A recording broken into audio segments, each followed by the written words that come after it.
This is a scene all too common in Nicaragua. Another funeral for a victim of recent political violence. More than 200 people have died in the past 2 months. And now the Inter-American Commission on Human Rights says the government has violated human rights. The UN Commissioner on Human Rights says most of the deaths have come at the hands of police forces and pro-government groups, including allegedly the use of snipers that have led to the wounding of at least 1,500 people. The gravity of these developments may well merit an international commission of inquiry. Protests began when the government made changes to the country's social security system. They soon grew into deadly clashes between pro and anti-government forces.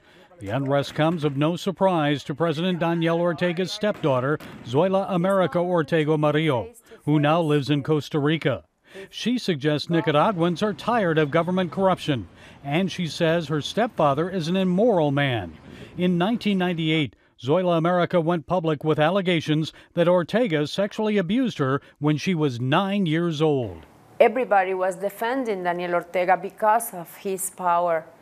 But when I discovered that I really was a child of God and that from him I can start a new life and a new birth.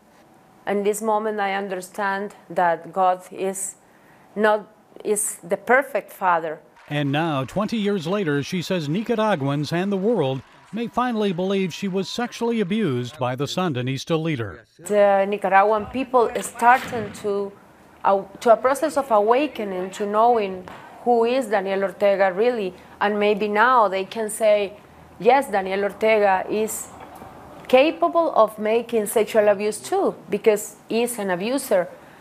At the beginning, abusing a girl, and now abusing a country. Gary Lane, CBN News.